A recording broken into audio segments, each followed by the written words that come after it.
What's going on, guys? Justin with Go Crazy Card Collecting. I've got a kind of a unique story that a lot of you may not be able to relate to.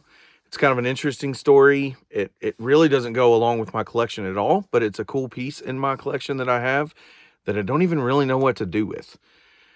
I could use some help. So it's got some weird attachment to it, and I can't really move it because of the way I received it. And it's just an interesting deal. Uh, it's a soccer jersey. It's a game worn soccer jersey by a Brazilian national team. And I'm going to just kind of share with you how I got this jersey. I'll show you the jersey and then maybe ask for some tips on what I could do or how I should display it. The problem is I like the front and the back of it, so it's really hard for me to can't just put it in a shadow box or put it in a jersey frame or something like that, because then I won't be able to see both sides. But anyway, it's really pretty cool. And so I'm gonna share you the story just real briefly. In 2008, I went on a mission trip to Brazil, and I spent a couple weeks down in Brazil. We stayed at a pastor's house, and it was me and several other people. And throughout the week, we had been doing these exchanges. Let me back up a little bit.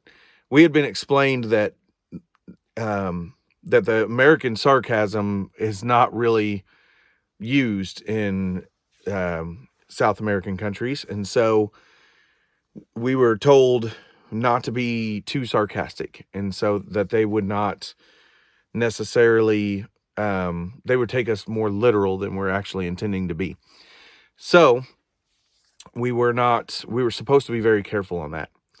And the family we were staying with was a very loving, giving family. And so here's how I ended up with this jersey.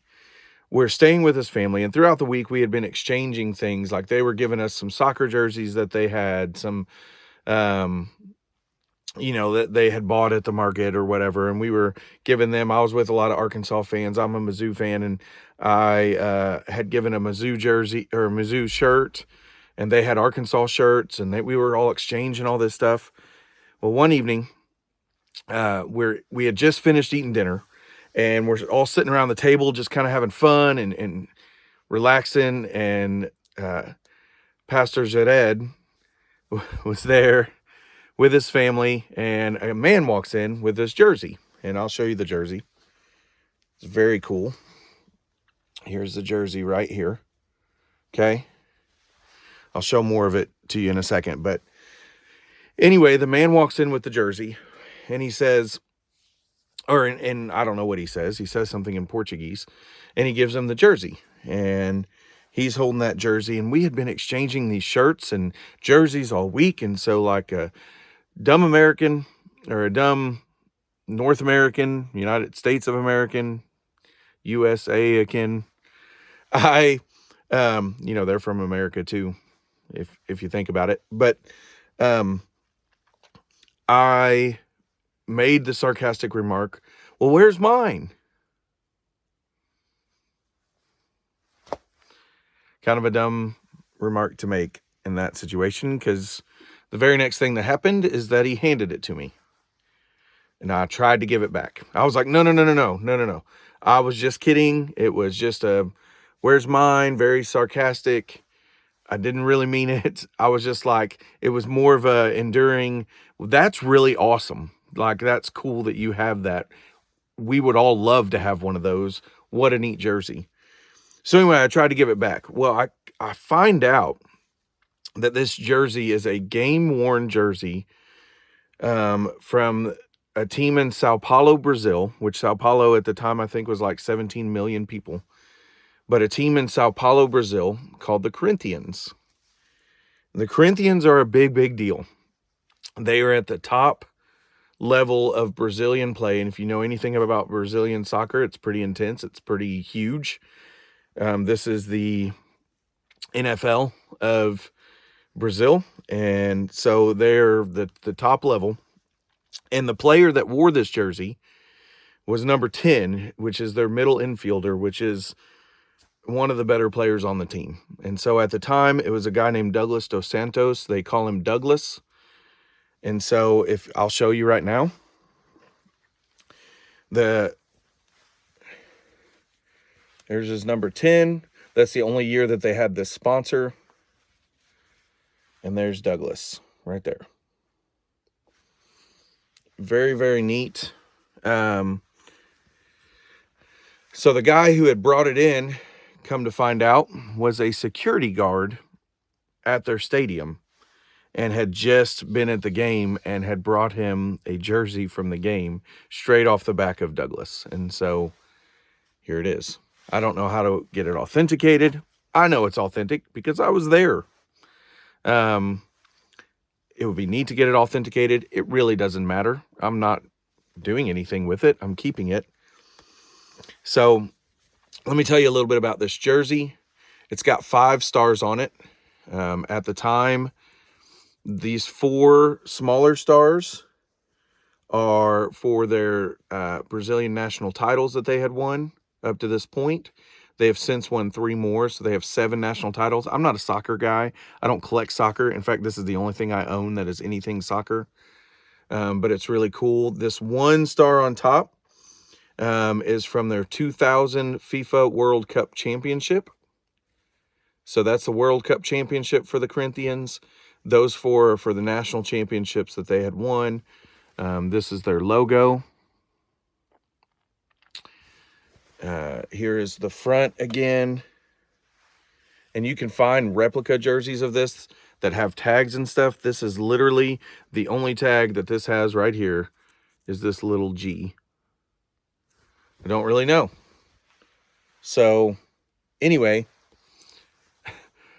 Pastor Jared had come to America, I don't know, a year later, and I still tried to give it back and he would not take it.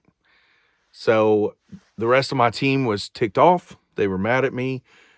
I had made a mistake and I was told not to do that and it was my fault. And then I ended up with this awesome jersey. I mean, this was a big deal. He was a big time player when he came to them. I think he just recently retired. This is from 2008. He played the Corinthians in 2008 and 2009. And so anyway, just to tell you, with the whole number 10 thing, their middle, like Messi is number 10. So this guy was not Messi, but that is a big deal to be number 10 on a soccer team. Anyway, I got to find some way, maybe in my band office at my school as a band director. I don't know. I thought you guys might like that story. It's a really cool piece in my collection. I've got to figure out a way to display it and honor it. It is really, really cool. And now that I am a collector, pretty deep, I think it'd be a cool piece to display. So I also want to show you one of my favorite cards in my collection. And the more and more, so many people are talking about grading companies right now and like PSA. I've never sent anything to PSA. In fact, I own 1 PSA card now because I have been kind of shifting and moving towards all SGC. As you can see here, those are all SGC. I've got a bunch of SGC behind those. You know, the old Willie, Mickey, and the Duke. I just thought that would be kind of fun to put up. But I have been moving on. Anyway, the grading, I'm not a grade snob. I don't care that much. You know, I keep talking about my Gibby rookie that I'm saving for and going after. And I asked Billy if he could help me out on the price of a 5, and he told me the price of a 5. I don't even care. I will get a 3 all day long if I love the look of it. So, and Mangini had just done a video. He was mocking the whole, I need people to, maybe I shouldn't say that. I don't know. He was being cryptic, whatever. He was asking for, you know, someone to tell him whether his cards looked good or not. And they all were gorgeous and they all were 2s and 3s or lower grades. And he obviously does not care. I do not care. I know lots of people who don't care. I just want the card and I want it to look good. I want to be able to look at it and say, I love looking at this card. All 3 of those, that's a 3. Both of those are 4s. I love looking at all those, every one of them. And I really love looking at this card. So I'm going to show you a card. It's one of my favorites in my collection. It is a 1, and it is 1 because of its pinhole. But there were it's got some paper loss on it too, and there were several ones that I had seen, that I had looked at, and I saw this one, and I'm like, I love the picture on this card. It is the 1953 Bowman color, Stan the Man. Look at that card. It's beautiful. It's got that little bit of paper loss down there, a pinhole here, and a pinhole in the bottom. You can't really see that. There's that pinhole. To be honest with you, I kind of love the pinholes. I really, the whole reason I do all this is because of how childlike it makes me feel. And I really think of some kid, in the 50s having this thing pinned to their wall in their bedroom, pinned to their bedpost in their bedroom, pinned to their little cork board or whatever. It was pinned somewhere on top and bottom, and I just love that. But this is a beautiful card of Stan the Man. And man, most ones, I bought it at a 1 price, and most ones had creases all the way through it. And it just looked bad. And I'm like, a little bit of paper loss and pinholes that you could barely see. Heck yeah, I'll buy that all day long. Man, what a beautiful card.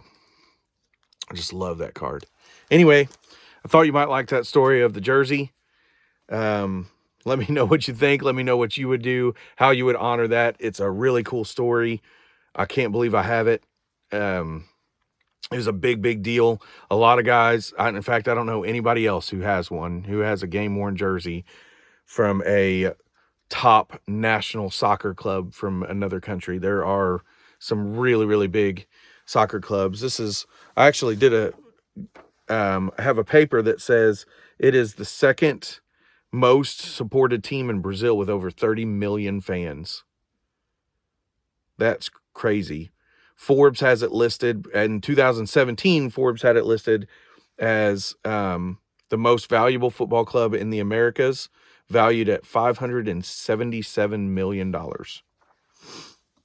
Anyway, it's a big deal. That soccer club, Corinthians, big deal. And I have a game-worn jersey from that team. Pretty crazy. And that 2008, 2009-ish was the only 2 years that they wore these purple jerseys. So there aren't a lot of them floating around. Thanks, guys. As always, go crazy card collecting. I'm loving this hobby. I'm loving this interaction. And thank you for your support. And I appreciate you guys coming aboard. And I hope you stick around. And I hope to get to meet a bunch of you guys and just keep connecting. Have a good one.